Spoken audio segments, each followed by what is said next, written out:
Wrist is quite an integral part of our body. All the movements where the hand, for example, grip, pinch, all they have to be articulated through the wrist so that upper limb can function in unison with the hand and its movements. We'll be discussing the deformities of the wrist, especially in the case of the children. As you know, that there are two types of deformities. One is the transverse deformity, another is a longitudinal deformity. Transverse is, for example, if a child is born with absent wrist or hand, for example, there is no structure present just below this level. This is kind of a transverse deformity. In a longitudinal deformity, what happens is there is hypoplasia or absence of a structure, but the overall structure of the limb, that is from shoulder girdle up till the fingers, it's actually intact. We will be dealing with one of the very common diseases of the radius, that is the radial longitudinal deficiency, or also called as the radial club hand. As you can appreciate in this, there is actually a deformity of the growth of the radius. Either the radius is absent or partially present or completely absent as well. This is associated with the radial deviation of the hand of the child at the wrist joint. This is usually more common as compared to the ulnar deficiency. It is associated with certain diseases such as Fanconi anemia, thrombocytopenia associated absent radius or TAR syndrome, Vector syndrome, Vater syndrome, as well as Holt-Oram syndrome. Usually there is also associated thumb hypoplasia or absent thumb as well. If you can appreciate it over here, this is classically, child has 4 fingers with radial club hand and absent thumb deficiency. Now there is a Bain and Cook classification for the radial club hand or radial longitudinal deficiency. It has 4 types. In type 1, there is a short distal radius in which there is actually the distal radial epiphysis is absent. In type 2, this is a hypoplastic distal radius in which there is actually absence of the distal radial epiphysis along with the proximal radial physis as well. There is a partial absence of the radius in which there is only analogy of a radius is present at the proximal epiphyseal region, and mostly there is an ulnohumeral articulation at the elbow joint. And in type 4, there is complete absence of the radius. If you can appreciate in this diagram, the problem in the type 1 lies at the distal radial joint. Distal radial epiphysis is partially absent. As a result, the radial deviation of the wrist joint and the hand structures are present. In type 2, there is actually partial absence in which there is not only the distal radial epiphysis, the proximal radial epiphysis is also absent. In type 3, most of the radius is absent, but there is only cartilaginous analogy present in the proximal radial physis, in which this becomes type 3. And in type 4, even this is not present, leading to complete absence of the radius. It is associated with treatment actually depends upon what is the 2 things, that is, one is the function or stability of the elbow, second is the bicep brachii function. Usually the treatment starts with the stretching exercises. As you know, the hand is radially deviated, and then these structures in which the radial is, as the radius is absent, these will contract and there will be stretching of the ulnar structures. Therefore, the treatment must start with the physiotherapy or gentle stretching and splinting so that the tissues, there is some form of ligamentations as well, and tissue starts to expand over the ulnar side as well as the radial side as well. And then this stretching exercise is actually also required for a better elbow function. If there is any elbow flexion or extension contractures, the child may be dependent on the radial deviation of the wrist for feeding purposes. Therefore, we have to be very careful when we are going in for centralization procedures of this kind of radial deficiency. We must remember that hand centralization procedures depend on 2 things. One is the bicep brachii function, second is the elbow stability and elbow movements. If there is any form of contracture, one must not go for centralization procedure. Then comes the centralization procedure. Once we have achieved the soft tissue, there's adequate soft tissue present for the stretching. After the stretching and elbow function is adequate, then we can go for centralization procedure, which could be in form of a distraction, retention-free soft tissue correction, or it could be prolonged pin fixation, splintage, or it could also be in form of an open radiation internal fixation with the subcutaneous plating being done from the ulna all the way back to the third metacarpal. This is one way of doing it so that the hand is actually centralized in the center and actually corrects the deformity. Although there are multiple methods, we can go for one go fixation, or we can go for gradual distraction with these sort of procedures as well. Now moving on to another topic, that is the thumb hypoplasia. Now children may present with thumb hypoplasia, which may be associated with either the reduced or hypoplastic thumb, or there may be completely absent thumb. Usually thumb hypoplasia is associated with certain diseases in children, that is the syndromes such as Fanconi's anemia, Holt-Oram syndrome, Vector syndrome, or even thrombocytopenia associated absent radius syndrome, or other radial longitudinal deficiencies as well. Now thumb may be hypoplastic or completely absent. If you see this diagram, the child has 4 fingers. This is the index finger and this is the little finger. There is completely absence of the thumb of this left hand. As compared to, you see, there may be associated hypoplastic thumb which may be present but slightly hypoplastic as compared to the contralateral sides. Now when we are dealing with a thumb hypoplasia, the most important point to mention is the stability of carpometacarpal joint. If the carpometacarpal joint is unstable, there is no point doing any surgical procedure over the thumb. Just amputate it and go for policization of the index finger. If the carpometacarpal joint is unstable, you amputate the thumb and bring this index finger over here for the policization. Now there is a Bloch classification which actually classifies thumb hypoplasia into different subtypes. There is a type 1 in which the most osseous and musculoskeletal structures are intact along with the intact neurovascular structures, but the size of the thumb is slightly reduced as compared to the other side. So when that happens, the most important thing is to remember is that you do not need to treat this sort of a structure, as it's just a slightly hypoplastic thumb. You do not need to treat it because there is metacarpal stability as well as carpometacarpal stability. In type 2, the problem starts with actually the osseous and musculoskeletal structures are adequate, but what happens is there is actually metacarpal instability along with the hypoplasia of the thenar eminence. And then it comes the type 3A as well, in which there is actually absent musculoskeletal structures, although osseous structures are present with metacarpal joint instability. In these kind of treatment, the treatment is usually we need to stabilize the metacarpal joint as well as the policization of the thumb along with the release of the contractures of the thenar eminence.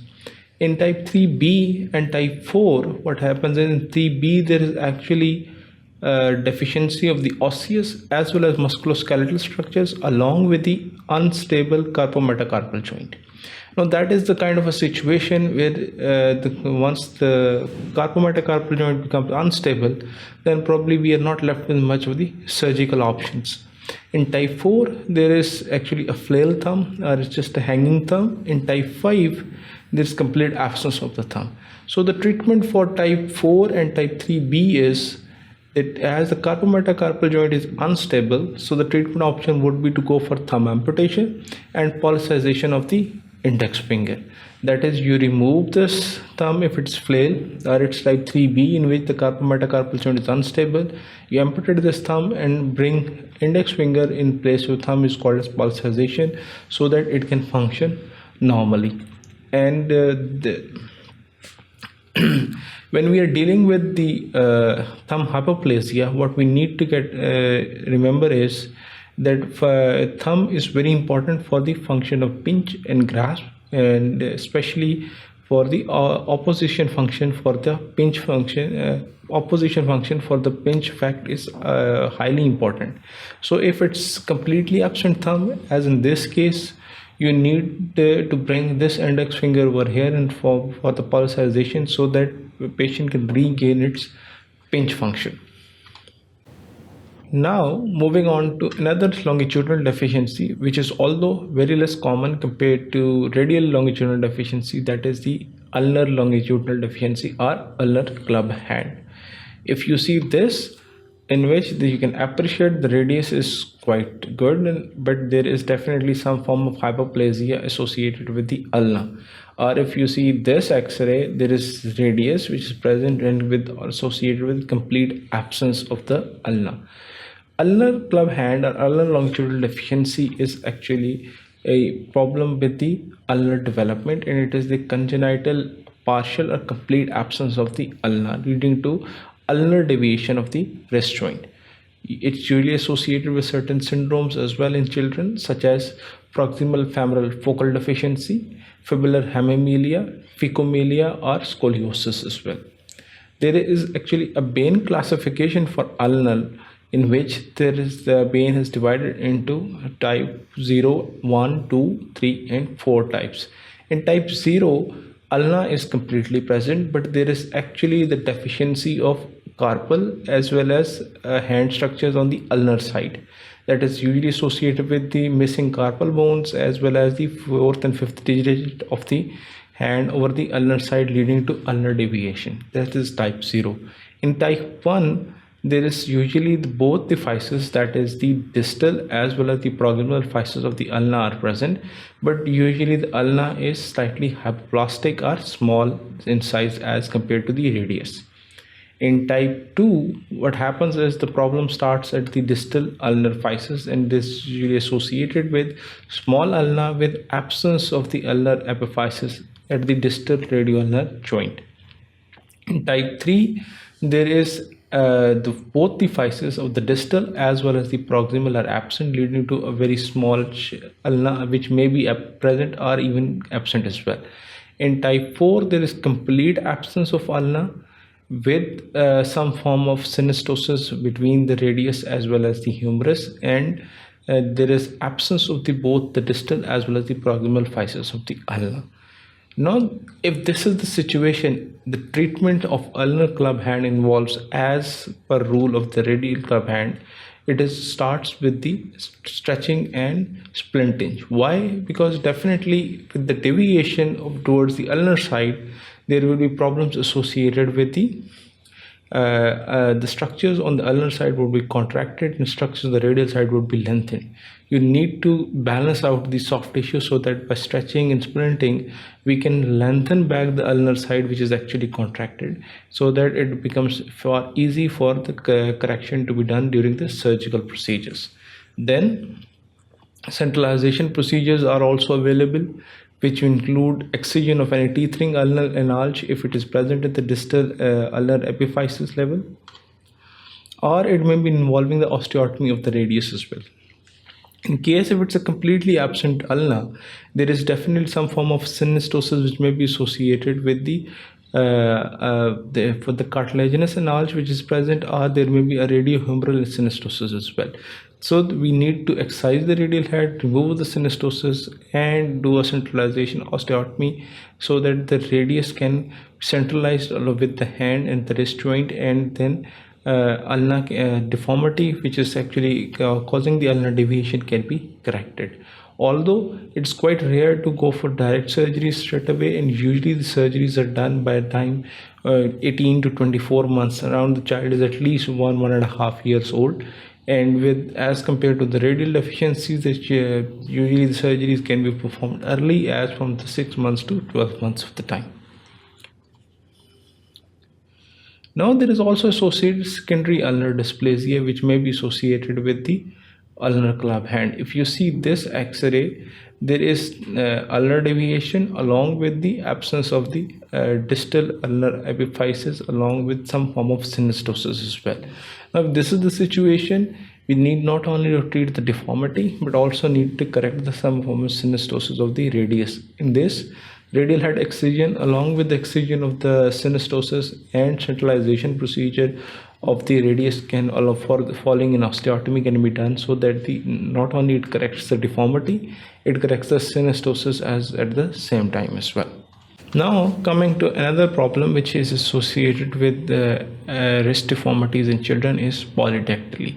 As you know, poly means many and dactyly means the digits. In polydactyly there is usually more than one duplication of the digits. There are basically three types which exist. One is the pre-axial form, then is the post-axial, and third is the central form. In pre-axial form there is actually duplication of the thumb. In central form, which is actually associated with syndactyly, and in post-axial it is actually the duplication of the small finger.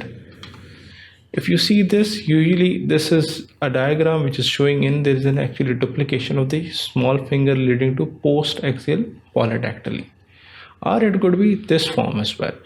Now when it becomes pre-axial, it's on the radial side, it's called as radial polydactyly, and when it is post-axial, it's on the ulnar side, that is why it's called as ulnar polydactyly as well.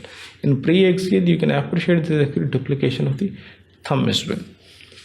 Now there was different classifications which were given by the Bloth, and actually it has divided these duplication structures into from 1 to 7 types as well, depending upon their osteostructures are completely independent, along with the conjoint musculoskeletal structures or neurovascular bundles or not.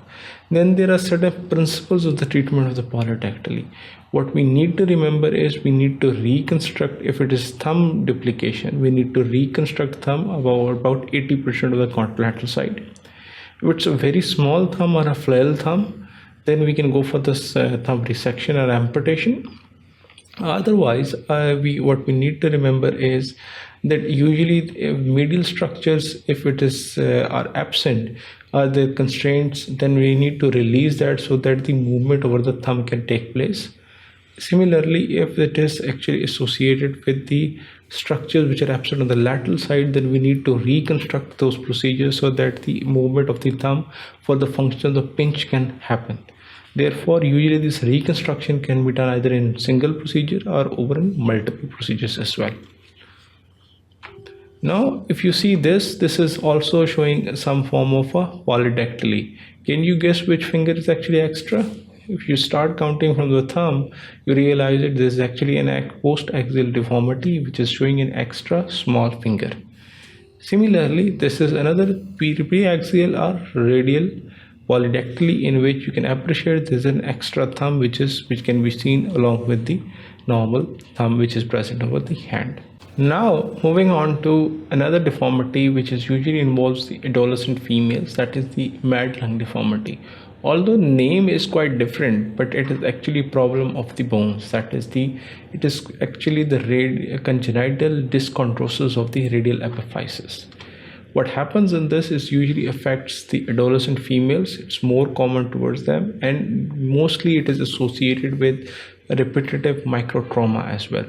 If you see, this is the kind of classical deformity it presents. There is excessive radial deviation along with the radial inclination and volar tilt which is present as well, along with the ulnar impaction syndrome which may be associated with it as well.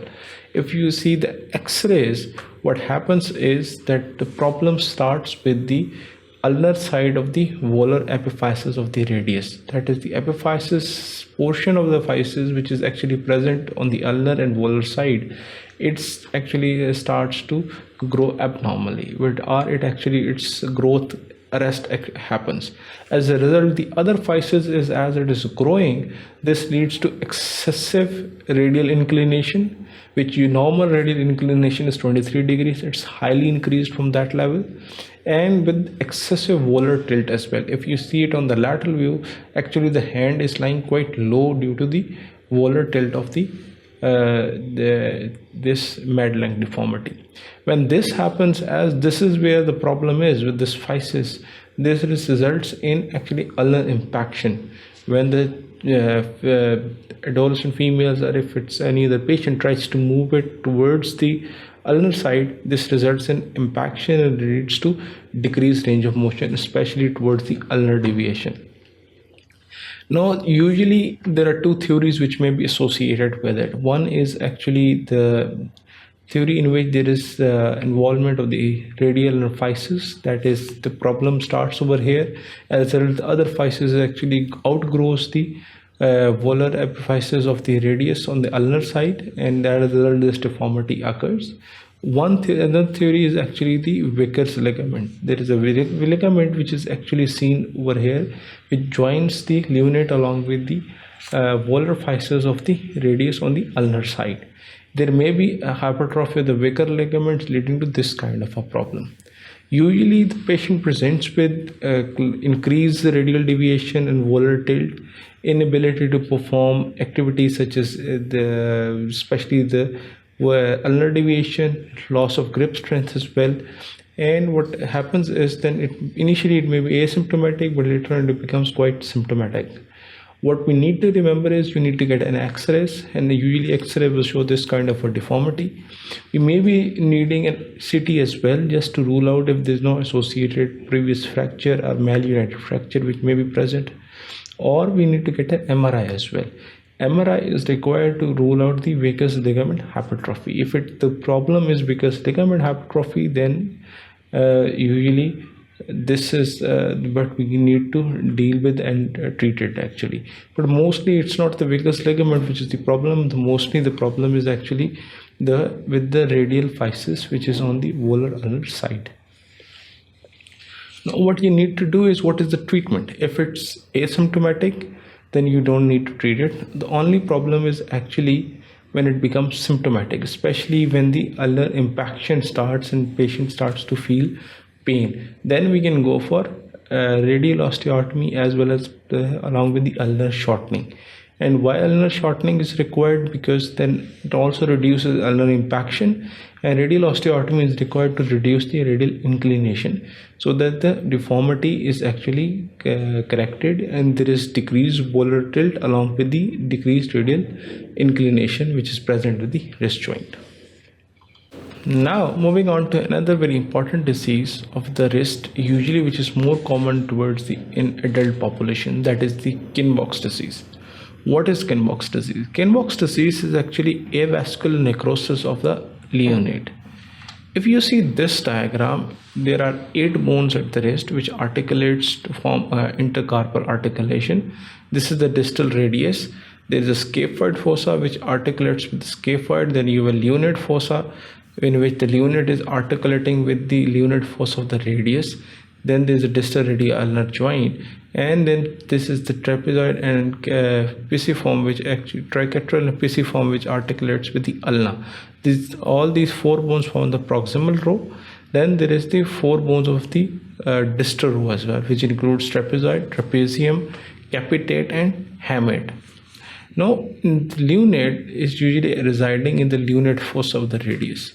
But if for any reason there is a biomechanical problem such as negative ulnar variance, for example, ulna is going backward, as a result there is increased load which is not going through the distal radius but going through the lunate fossa of the distal radius. Normally it's through the radius scaphoid fossa. Almost 80% of the load is going when we are moving the wrist. For example, if you fall it on extended wrist position, most of the load will be transmitted from the radius scaphoid fossa. But if there is a negative ulnar variance means ulna and radius are not in unison, it is actually gone back. As a result, this shifts the mechanism in such a way that there is increased actually load going through the radiolunate fossa. As a result, with negative ulnar variance, repeated trauma or repetitive history of microtrauma. For example, if a patient is a plumber, or patient usually is, for example, has a function in which is doing a repetitive job which involves either the wrist movements or some form of force which is continuously being transmitted through the wrist joint, that usually results in the avascular necrosis of the lunate, which initially may present with may be completely asymptomatic or may present with problems such as the reduced joint space or movements of the wrist joint or even the avascular necrosis as well. Now, if you see the X-rays, at times X-ray may be completely normal. This is usually more common in 20 to 40 years of adults with repeated microtrauma with biomechanically unstable wrist joint, especially with the negative ulnar variance. And what happens is there is a Lichman classification for this disease, which is actually classifies into type 1, 2, 3A, 3B, and type 4. What happens in the type 1 injury is that the patient may be having AVN of the lunate, but the x-rays may be completely asymptomatic. Now, if you see it over here in this situation, lunate appears to be okay, but as you can appreciate it through the lunate fossa, it is appearing to be subluxed from its fossa as well. So there is definitely something wrong over here, but it's not clearly visible in the X-ray. In case of stage 1, if you get an MRI, that will actually show the changes which are pathognomic of avascular necrosis. Usually lunate has 3 types of blood supply. There is different patterns of blood supply which may be visible. For example, patient may have a Y-type blood supply, may have an X-type blood supply, or it may have an I-type blood supply. Most commonly presentation is actually an I-type blood supply, in which there is a single artery which is going through the center and supplying the areas towards the periphery. As a result, these areas of the periphery are actually highly susceptible to avascular necrosis, and this results in the quite predominance in these kind of a patients for AVN early, and as a result they may show the signs of avascular necrosis quite early as well. In type 2, sometimes what happens is, if you see this, this is the distal radius and this is the radiolunate dislocation. If you can appreciate it, there is something wrong over here with the licenses, and you can appreciate as well that the moon shape lunate is not actually exactly moon shape. There is definitely some form of sclerosis. Something is wrong which may not be visible on the X-ray, but MRI will actually show it more clear picture. Now there is, as I told you, there are stages of the Kienböck disease, such as Lichman actually classified these stages from stage 1 up till 4 as well. According to the stage 1, the X-rays are quite normal with this symptomatic history of the pain on the repetitive wrist movements, and usually they point out to going into this problem. But on MRI, there is definitely changes associated with the avascular necrosis of the lunate. In type 2, the X-rays start to tell the tale as well. There is actually increased sclerosis of the lunate, along with may or may not be associated with the fracture. Then in stage 3A, once the avascular progresses and avascular necrosis increases, this results in actually the lunate deformity and eventually the collapse. The lunate is collapsed, but at this moment the scaphoid is still intact in the scaphoid fossa or radioscaphoid fossa. In stage 3B, when it further progresses, the collapse of the lunate results in either the rotation of the scaphoid or subluxation of the scaphoid from the radioscaphoid fossa. At this stage, it becomes stage 3B. In stage 4, there is actually pancarpal arthritis. This is the arthritis which is involving the radioscaphoid as well as the lunotriquetral area, along with the other in the lunocapitate articulation as well. Therefore, the arthritis has spread after avascular necrosis to the other bones of the carpal as well. Now, the treatment depends upon what is the stage of the disease. Usually, these patients, if you see these X-rays over here, you can appreciate over here in this, there is definitely X-ray looks very much normal. There may be some form of avascular necrosis, but usually MRI would clearly tell the picture whether there is AVN of the lunate or not. In this is classically type 2. The scaphoid is intact, but you can appreciate there's increased sclerosis and increased whitish lines in the lunate. This is usually stage 2. In stage 3A or 3B, this is now stage 3B. The lunate has collapsed. There is actually derangement of the figure of the lunate. Instead of being a moon shape, it has become distorted, as well as the scaphoid actually has jumped out or rotated over from its radioscaphoid fossa, making it a 3B injury. And in case of it would have been a type 4, there would be arthritis between the these adjacent joints as well, that is the lunate-trilateral, scapholunate, as well as the lunate-capitate joint may be involved as well. What type of clinical features usually these patients present with? The first and foremost is always the aches and pains. The most commonly it is actually the constant dull ache, which is really exacerbated by the wrist movement, especially for example when they're tightening a screwdriver, because this involves a kind of a motion. This usually increases the pain over the dorsal aspect of the wrist joint. There is increased stiffness. Patient may be having a problem over months to years, and patient may be complaining of decreased range of motion and stiffness. This tenderness localized over the lunate as well as the dorsal aspect of the wrist. There may be a diminished grip strength because patient may not be able to grip it properly and move the wrist joint. As a result, grip strength may be markedly decreased, and there may be wrist movements which may be limited as well, as there is increased swelling, pain, and usually associated with arthritis. There is a marked reduction in the flexion, extension, as well as the rotation of the wrist joint. Now coming to the treatment, how to treat a Kienböck disease. As I told you, actually there are different stages of the disease, and the treatment depends upon the stage.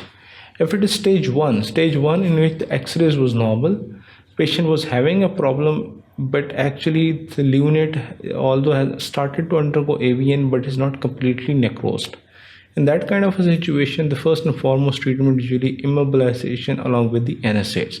All you need to do is to immobilize the joint in the form of a splint and give NSAIDs to make it pain-free and let the swelling settle down. And once it settles down, you can restart the movement over here and can get an X-ray as well. But if it's the stage 2 in which there is increased sclerosis of the lunate, then you need to treat the cause underlying problem, which could be form of a negative ulnar variance, that is the ulna may have gone too much back, or there could be problem which could be if a problem could be due to decreased vascular supply of the lunate itself. There are different procedures which can be done. For example, there could be joint leveling procedures which can be done so that the negative ulnar variance can be diminished. There could be radial osteotomies which can be done so that we can rebalance the distal radial joint. There could be procedures such as revascularization procedures in which the vascular pedicle graft is inserted into the lunate so the blood supply to the lunate can be restored. Or there could be procedures such as STT, that is scaphoid trapezoid fusion, or SC fusion, the scaphocapitate fusion, which can be done as well for the to help the lunate to revascularize. Or other options, for example, if it's stage 3A, the treatment of stage 3A is as same as the treatment of stage 2. That is, we can go for joint leveling procedures, STT or SC fusion, or even the revascularization procedures. But if it's stage 3B, that is actually there is a collapse of the lunate due to avascular necrosis along with the scaphoid rotation as well. Then there are different procedures which are available. We can go for proximal row carpectomy, or even the that is in which the whole of the row is removed, that is involving the scaphoid, lunate, trilateral, as well as the pisiform. The proximal row is removed and the distal row is fused with the wrist joint, leading to after proximal row carpectomy we can go for fusion of the distal row with the radius. Or if it is involving the stage 4 in which there is a pancarpal arthritis involving the proximal as well as distal row, and there is arthritis for the different bones of the proximal distal row, we can go for total wrist fusion or wrist orthodesis as well. If you see it over here, this is the stage in which the lunate has collapsed, and probably this is the stage 3A in which the radial osteotomy has been done so that the joint can be leveled and ulnar variance, actually negative ulnar variance, has been decreased. Or we can go for, this is also a stage 3A or stage 2 treatment in which SC fusion, scaphoid fusion, has been fused with the capitate because the lunate has gone into a collapse. Or it could be proximal row carpectomy in case if it's a 3B or stage 4, We can remove all the proximal row, the scaphoid, lunate, triquetral, pisiform, and fuse the distal row with the radius in this form, so that or all the wrist fusion can be done in case of if it is pancarpal arthritis involving the stage 4 disease of the lunate. Now moving on to another disease which involves the adults mainly, especially the females between the 30 to 50 years of age. This is called as Deformity tenosynovitis. As you know, the name is tenosynovitis, means inflammation of the synovial sheath of the tendons. This involves mainly the tenosynovitis of the first dorsal compartment. As you know, there are two tendons which are present in the first dorsal compartment. One is the extensor pollicis brevis and other is the abductor pollicis longus. The function of the abductor pollicis longus is to abduct the thumb and extensor pollicis brevis to extend the thumb, especially for scarpometacarpal joint. Now there's a tendons which are actually these entering into the first dorsal compartment in their own synovial sheath. This may be associated with the trauma or due to repetitive microtrauma, especially common in those manual workers such as the or bodybuilders. This may result in inflammation of the synovial sheath of these tendons, eventually leading to pain and problems which are associated with the wrist movement. Usually these patients, mostly which are female, usually presents with the symptoms such as pain and swelling at the base of the thumb. The most commonly involved area is actually the radial scaphoid junction, that is at this between the thumb and the radial scaphoid part, which is mostly inflamed and painful. Pain extends from the wrist up till the forearm. There may be increased painful, especially associated with the extension of as well as the radial deviation of the wrist or the movements of the thumb. There may be difficulty in moving the thumb or the wrist, especially the abduction extension of the thumb may be very much painful, or there may be associated with the fluid-filled cyst or swelling, which may be eventually formed due to repetitive microtrauma which may happen at this area. And now, how to make the diagnosis? When usually there is pain associated at the radial styloid, especially on the extensor side, which may or may not be associated with marked swelling, then the most important way to make a diagnosis is usually by a Finkelstein test. What is a Finkelstein test? In this, you can appreciate that the examiner is palpating the radial scaphoid. The maximum tenderness would be present at the radial scaphoid area, especially in the snuff box.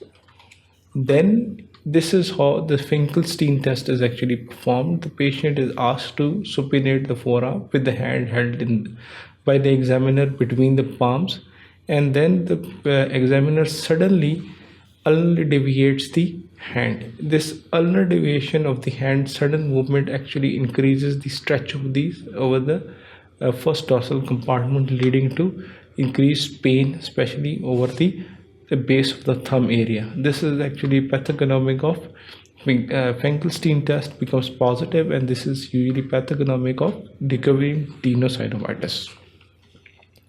Now, if we have diagnosed it, usually the X-rays are mostly normal. We can go for MRI, but that will only show increased inflammation and fluid collection over the first dorsal extensor compartment. Treatment involves, initially it may be associated with splintage or immobilization along with NSAIDs, or we may have to go for steroid injection into the synovial sheath. And then there is a term called as intersection syndrome or crossover syndrome, which is also another name for it is peritendinitis crepitans. As you know, there are 6 compartments of the extensor tendon. The compartment 1 contains abductor pollicis longus, extensor pollicis brevis, while compartment 2 contains, there are 2 tendons in it as well, the extensor carpi radialis longus and extensor carpi radialis brevis. At around 5 centimeter or 4 to 5 centimeter of the wrist, what happens is that these tendons, the extensor pollicis longus and carpi radialis longus and brevis, these are actually coming like this, and the extensor pollicis brevis and abductor pollicis longus, which is the muscles of the first group, are coming like this towards the thumb side. As a result, they intersect right around 4 to 5 centimeter above the wrist joint. This is where sometimes due to hypertrophy of one of these group of muscles, for example, especially common in rowers, to those who are professional rowers, and especially common the weightlifters. This results in the crossover syndrome or intersection syndrome, in which due to increased friction which is associated with muscle contraction, there is actually peritendinitis, and there's increased inflammation of the tendon sheath of these muscles, leading to increased pain, especially during the movement of the wrist joint. Then comes the treatment option. What are the treatment options for pericardial tenderness? The first and foremost is always the rest and splintage. We may have to give analgesics in form of NSAIDs. They may require a steroid injection, but usually what's important is steroid injection must be given to the synovial sheath, not to the tendon itself. And there may be surgical bindings procedures which are rarely required but may be required in refractory cases, especially if the multiple steroid injections have failed and the conservative measures have not been able to provide relief. Then may require surgical binding, in which the intersection is actually removed so that the tendons can freely glide over each other, leading to decreased friction and decreased pain during the movement of the wrist joint. Then comes another pathology. This also involves the tendon, that is the flexor tendinitis.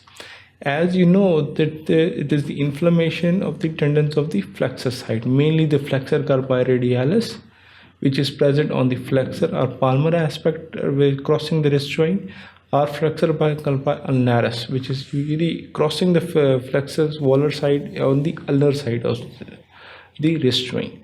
Why these two are important? Because flexor carpi radialis tendinitis can present with the pain over the volar aspect of the wrist joint, especially towards the radial side, and maybe increased pain with the radial deviation, while flexor carpi ulnaris usually presents with the pain on the volar aspect of the wrist joint, which increases or exacerbates with the ulnar deviation. Treatment usually involves the same. Initially is the NSAID, then splintage, along with may require a steroid injection to the synovial sheath, and if it's refractory, which may require the transaction of the synovial sheath so that the tendon can be resolved of its tendinitis. Then there's another rare disease, but it's quite common, especially in the adolescent females, that is the ganglion cyst. The classical presentation is over the dorsal aspect of the wrist joint, and usually at the center of the wrist joint. If you see, you can appreciate it over here. It's a cyst which is actually a collection of synovial fluid between the intercarpal ligaments. What happens is, due to repeated trauma or a micro trauma which is happening at the wrist level, there is collection of the fluid over there, and then it coalesces to form a ganglion like a cyst, which is usually commonly seen over the dorsal aspect. It can also be present at the volar aspect. If it is exactly present over here, what you need to remember is, this is a swelling over the radial side, which is towards the thumb. But the same kind of swelling would have been present at the ulnar side. You need to differentiate from the Guyon canal lipoma as well, because sometimes it mimics the Guyon canal lipoma, and if it is present in the Guyon canal, it may present with the ulnar nerve irritation, and may present with the ulnar nerve syndromes as well. Usually the imaging in X-ray is almost, X-ray is usually normal, but we need to get an MRI, especially the T2 weighted MRI, which can be appreciated over here. That the T2 weighted MRI, there is increased uptake as it mainly contains water. Therefore, it appears highly bright on the T2 weighted MRI and mainly differentiates from the lipoma, in which the lipoma would appear bright on the T1 weighted MRI. Now, the treatment of the ganglion cysts, mainly this multiple fold treatment. Initially, it may involve such as aspiration only, but usually with aspiration there is high chances of recurrence. Therefore, the next step in the treatment is that aspiration of the cyst along with the injection of the triamcinolone. Usually this resolves, the recurrence rate is quite low as with this method, but sometimes despite all these maneuvers, still the recurrence occurs. If it is recurring and it's refractory to conservative measure, the treatment involves the excision of the ganglion cyst by making an incision over the surface, excising it all, and then closing this wound by sutures. We have mainly discussed the elbows deformities over the wrist joint, which may involve the longitudinal deficiencies such as the radial club hand or rarely the ulnar club hand as well. We have discussed briefly the thumb hypoplasia, and we know that the carpometacarpal stability is the most important factor for the treatment of the thumb hypoplasia. If there is carpometacarpal instability, the best method is to amputate the thumb and go for pulsation of the index finger. Usually, the most centralization procedure which are involving the radial ulnar club hand has to be done after the splinting and stretching, because the soft tissue stretch is important. Soft tissue adequacy is important in the treating deficiencies such as radial ulnar club hand. Then we went on to discuss the Madelung deformity, which is usually the problem with the ulnar volar epiphysis of the radials. As a result, leads to increased radial inclination and volar tilt, which usually involves the treatment of the either needs excision of the vicus ligament or radial osteotomy so that the ulnar impaction can be avoided.